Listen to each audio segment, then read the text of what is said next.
Hello. Hello. So what do you think? I like it.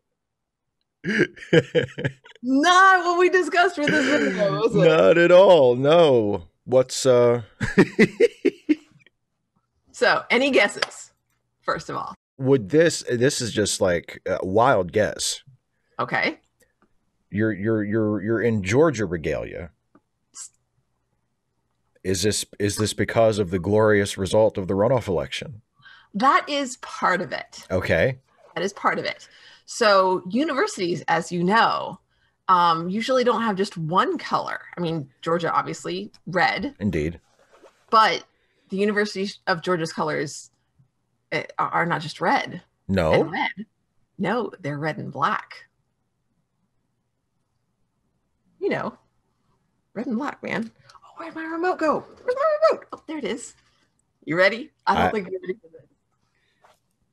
The colors of the world are changing day by day. Red, the blood of angry men. Black, the dark of ages past. Red, a world about to dawn. Black, the night it ends at last. Very nice. So, of course, and red and black are not just the colors of the University of Georgia. Are they not? They are not. Color symbolism extends across a wide variety of direct symbols, as well as just sort of general ideas, such as, you know, later on when Marius sings his chorus, he says that red is the color of desire and black is the color of despair. That's not why I'm wearing it, though. No. It's mostly the Georgia thing. It's partly the Georgia thing. Well, and so what is your understanding of the historical connection to the colors of red and black, Steve? Doesn't red mean like courage or something? That's more general, more specifically, especially in terms of flags, dude. Oh, well, red is like socialism and communism. And black. Red and black. Oh, red and black. Well, that's anarchists, right? Yes. Yeah. Yes, it is, Steve. Of which you are one. I am. And of which I am not. That's okay. You do appear to be wearing black, though, which is actually the classic symbol of anarchy. And also the classic symbol of I just threw this on.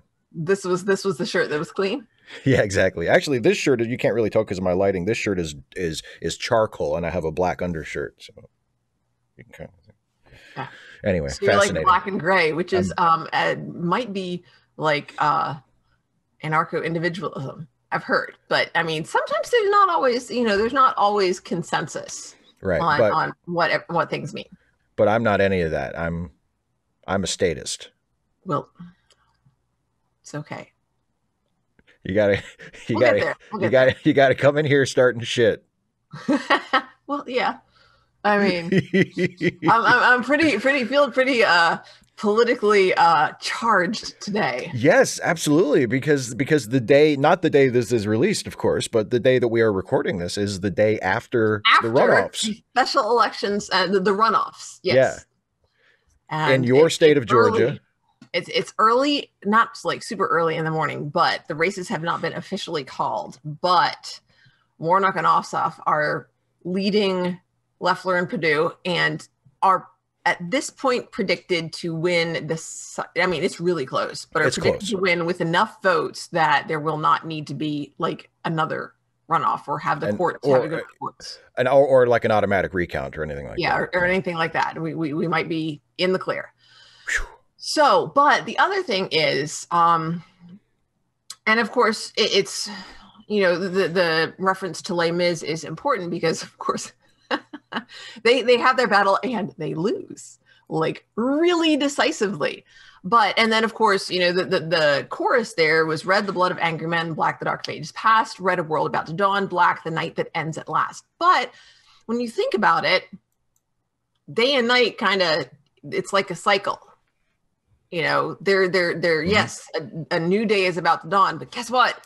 That means there's another night coming. And so this is also a reminder that we still have work to do. You know, having a Democratic and democratically elected president, as well as a very, very slim Democratic control of the House, well, small control of the House and of the Senate. Slimmest possible control of the Senate. Slimmest possible control, because there, you know, I mean, even with this, there's actually going to be more Republicans than Democrats in the Senate, I think. Well, no, it'll be 50-50.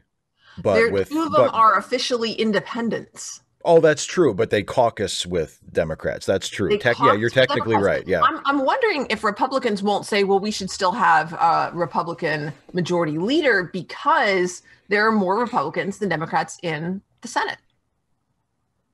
I wouldn't surprise me if they would try to pull some shit like that.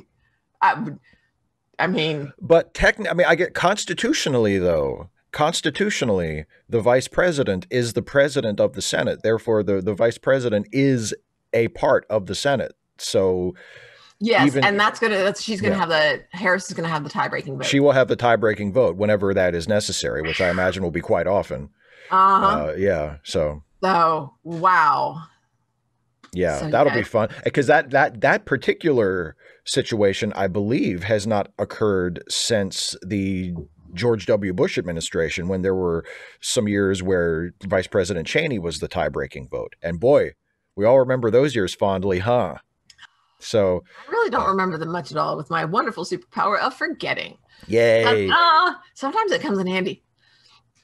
But yeah, just sort of as a you know, pride in Georgia, and that we've made in Stacey Abrams and the Get Out the Vote campaign, and just how many people have voted.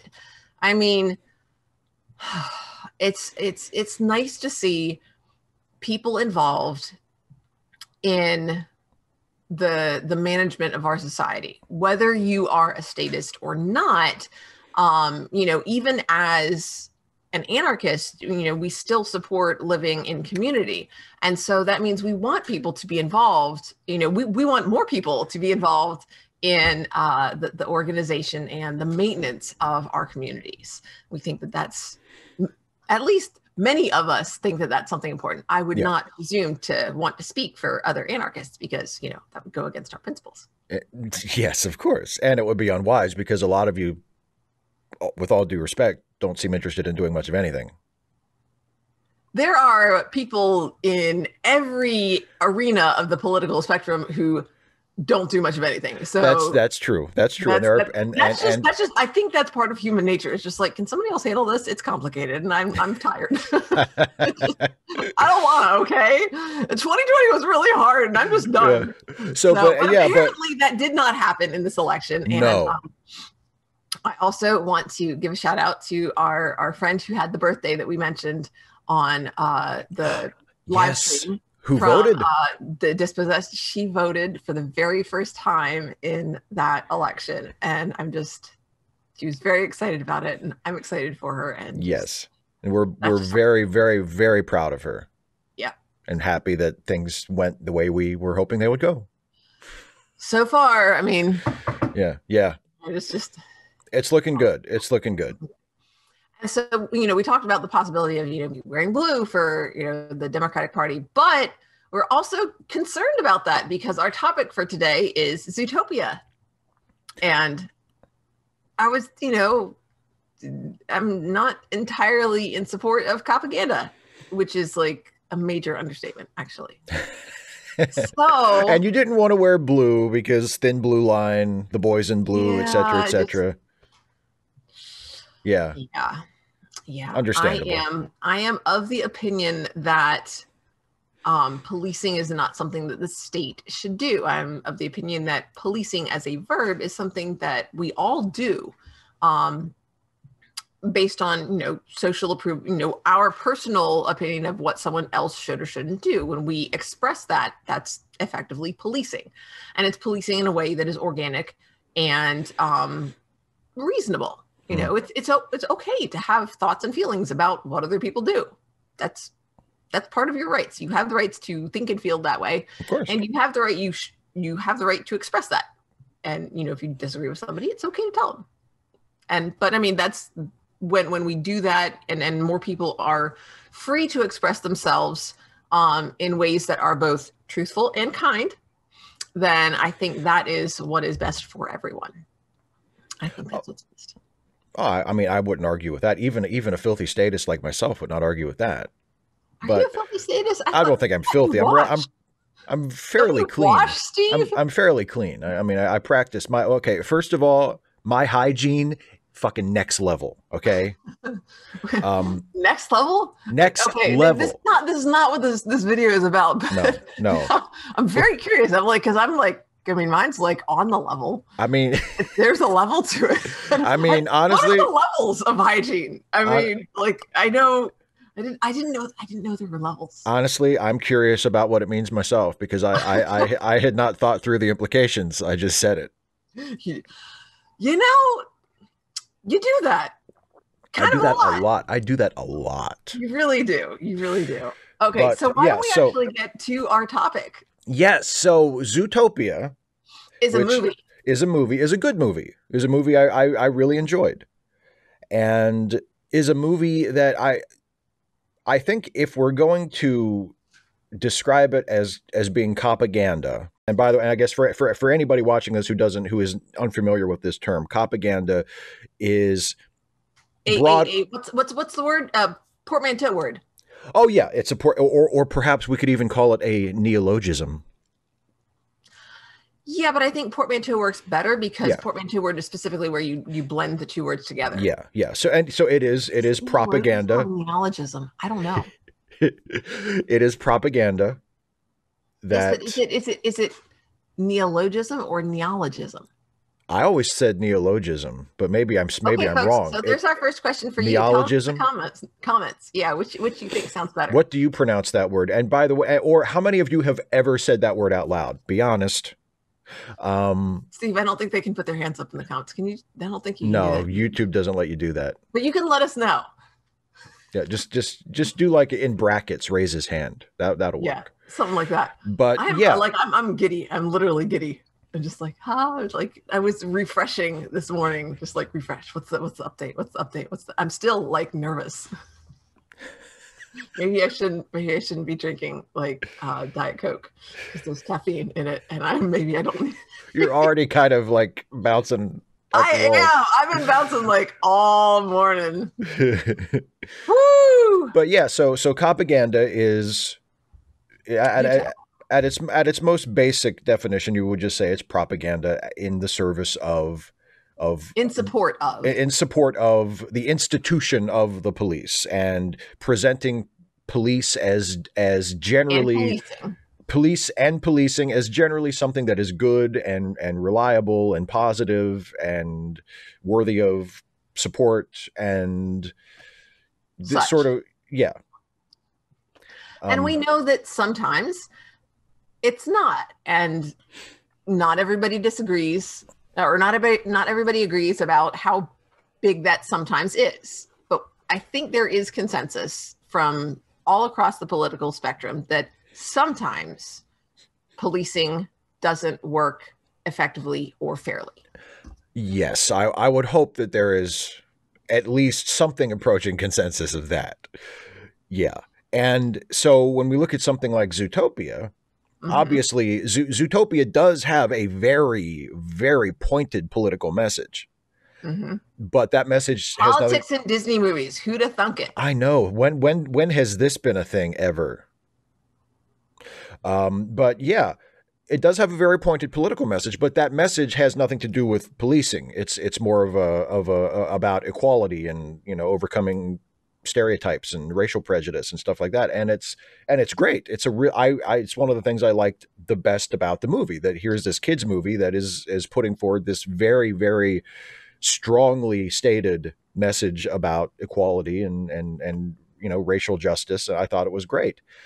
But should we, before you too much further, should we maybe summarize the movie for somebody who hasn't seen it and doesn't feel like, we don't want them to tab away from watching the video and then go off to, look up, well, what the heck is Zootopia? What happens in this movie if they haven't seen it? Because then, they may be like, well, I need to go wash dishes or something like that, and not. Yeah.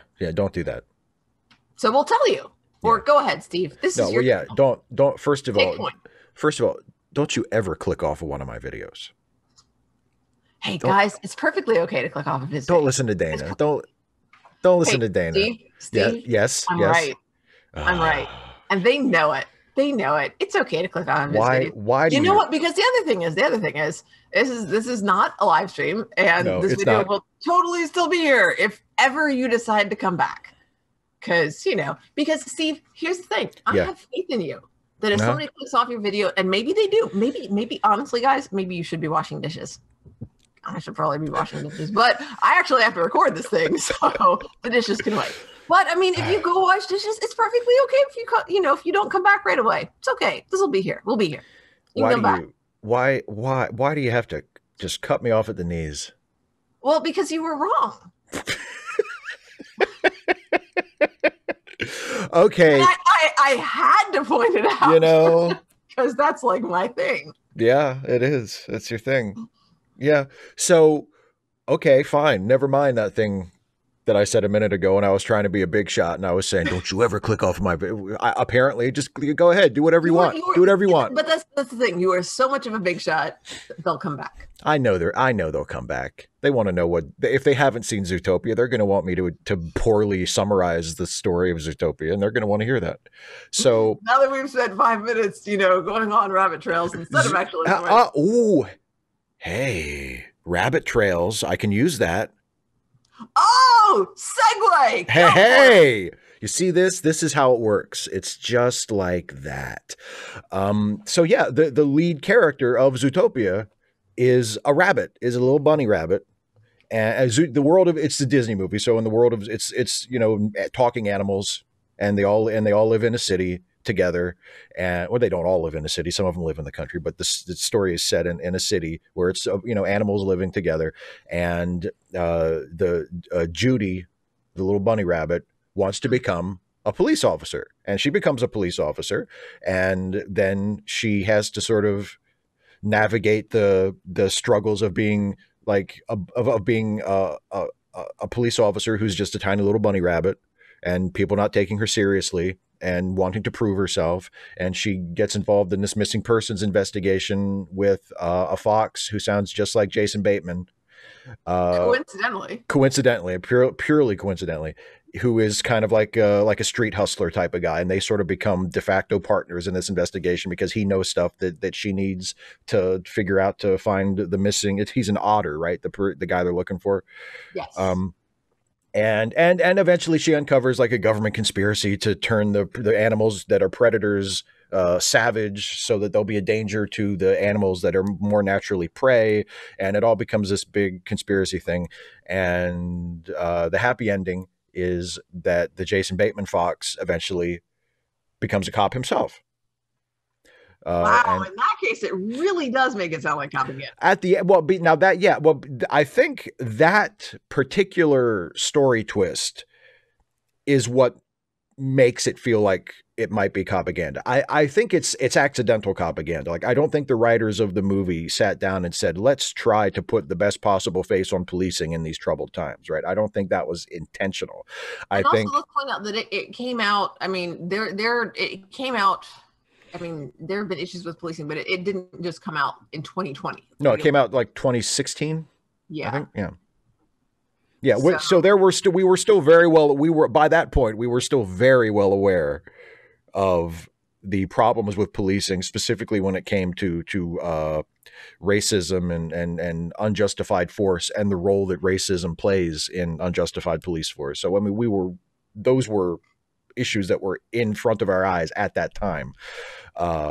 They have only become more urgent since then, more pronounced since then. But yeah. So, but there are also some anti-cop elements to the story, but I think on the individual level. that cops can do things that are harmful, that their power can be abused, that they have a responsibility to be careful with what they do. And one of the things that the movie does not do is it does not examine the practices of policing the way that it's done. Right. It doesn't address it institutionally. Nope, not at all. Which I mean, so really, depending on how you define what constitutes propaganda, virtually every show or film to depict policing in any way would qualify as propaganda if you mandate that in order to not be propaganda, it has to shed light on these institutional problems. It has to be cop critical. Yeah, because I can't think of any. I mean, even movies and TV shows, etc., that are all about problems with policing. Mm-hmm. They almost never are about institutional problems. They're about problems with, or if they are institutional, it's limited to one police department. It's not questioning, maybe the way we handle policing in general needs to be rethought. They never go that direction. It's always, well, this particular precinct or this particular city has a corrupt police department, or this particular cop or group of cops are bad and need to be stopped. The issue is corruption, not a broader institutional problem. Like the baseline is the problem, that we could do policing in a very different way, and that restorative justice is more, and has been shown in cities that have tried it and in other countries that have tried it, has been shown to be more effective at justice. And I don't know of any major major media fiction that has told those sorts of stories. So if you are aware of some, please give us recommendations in the comments for books, definitely, television shows, or movies that we can take a look at. So I guess what comes down to me is, it's not, kind of like what you said, it's not deliberately propagandic, but it is not cop critical. It's not critical of policing as an institution. Right. Essentially, it looks at the way that policing can be problematic if you have people who misuse their power, not that it is harmful to have people who have more power than others in a general sense, which would be the anarchic point of view. Right, right. Or even, I mean, from my perspective, because I don't take it that far, because like, as we discussed already, I'm not an anarchist. My problem with policing institutionally is not necessarily that nobody should have that power in society. It's more, how do we think about it? Where is it oriented? What sort of responsibilities have we delegated to police departments, and what kind of oversight do we give them? And what kind of training do we give them? And just like how do we frame what the job is? Because I think from my perspective, the problem is that the culture has been oriented toward, well, we, the citizens, are meant to respect the police and defer to them pretty much no matter what. That there is the balance of power. It's not that, well, when you need the police, you call them and they show up and they help you. It's the police are in charge and you should listen to what the police say. And that's that, and that to me is the problem. Not so much that I don't think anybody should have the power to enforce laws. I think, again, as someone who is not an anarchist, I think that's necessary, that we have laws and that there are certain people, there are certain agencies that are empowered to enforce the laws. But it's the perception of, well, the police are in charge, the police are good, the police are deserving of respect just by the nature of their job and their existence. Like, they don't need to do anything to earn your respect or to earn your trust. They are entitled to it. And your job as a private citizen, if you ever have an interaction with a cop, is to just do whatever the cop tells you. Yeah. And with no regard to your responsibilities or your rights or what you have or haven't done, that you should just automatically defer to the police. And that's what I have a problem with. And that's what I think is underlying a lot of the problems with policing, is that There's That no examination of the structure in a broader sense. There's no questioning of, there's no looking at, what are the alternatives. It's presented as it's this way, or chaos and violence and yes. misery, and that's a false choice. There are more options than that, and to pretend they don't exist is willful ignorance. Yeah, and as you said, there have been examples throughout the world where countries or communities have oriented their justice systems more toward restorative justice, and have, and also that the idea that an ounce of prevention is worth a pound of cure. Yeah. That addressing potential problems before they escalate reduces the need to have a lot of what we view as policing is sort of after the fact, trying to go in and figure out, well, how do we punish the people who are responsible for the people who caused this problem, rather Right.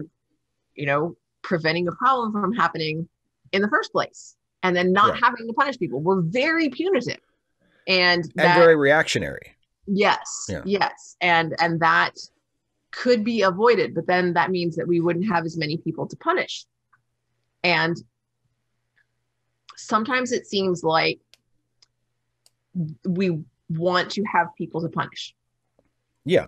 Well, and part of that is I think driven by the profit motive, because there is Yeah. a private prison industry in this country that thrives on having a large captive labor force. But also, I think culturally, I think this is something else that it's become a cultural norm where, and a lot of it is probably due to the way cop shows are typically plotted, which is there is a bad guy that you want to see punished. Bad boys, what you gonna do? What's Yeah. gonna come for you? Yeah. And in fiction, the bad guys usually deserve it. Like most cop shows and cop movies, they're hunting serial killers, or they're hunting violent, dangerous people who have done terrible things. And it's not that this is the dominant narrative. Yeah. And then you transfer that to real life. But the problem is, in real life, that is usually not the nature of people's interaction with police. Most people are not dangerous serial killers or murderers or violent in a way that they present a threat to the public at large. And when they have interactions with police, it's not that kind of a situation. But we have been conditioned, and we've sort of conditioned ourselves to think of it that way. Like, well, if somebody's running from the cops, they have it coming.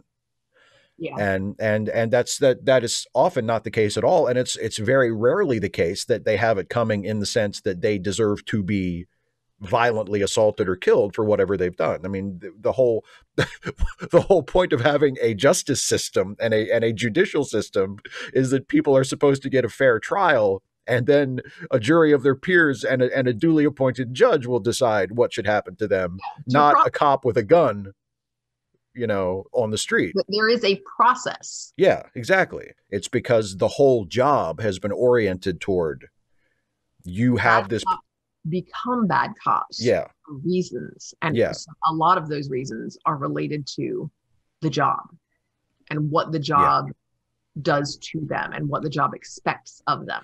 Yeah, for sure. So I'm curious if you guys have not seen Zootopia, or if you have, we'd love to know what you think of what we think, or what you think. And also, I would just say it's a fun movie. It's good. It makes great points. The acting is amazing. I would encourage you to watch it. Yeah, it's a really, really good movie. I watched it. Well, I watched it with you just a couple months ago. That was the first time I had seen it, and I was really impressed with it. And yeah, it is. I mean, I think it's accidental propaganda. I think it's propaganda as a consequence of the kind of story it chooses to tell, and the kind of society that we live in. The kind of society we don't question these things typically. Yeah, exactly. There are certain tropes that have become conventions in stories like this, and those conventions lead to you know, these types of things where the police are depicted as generally a good, positive thing. And if something goes wrong, well, that's an aberration. But generally, the system that is in place is a solid one. And as long as we have good people who are doing what they're supposed to do, there's nothing to worry about. And I don't think that was an intentional message of the filmmakers, but I think it's in there. Yeah. You know. Oh, well, nothing's perfect, I suppose. No, I guess not. It is what it is. But, you know, things can get better, and we can help them get better. Yes, as the good people of Georgia showed us from our perspective last night, and from the perspective of people watching this about a week ago. So I guess that's it. That's it. All right. Well, thanks everybody for watching. We appreciate you. Absolutely. And let us know in the comments. Yep. That's it. Thanks for watching, everybody. See you next time.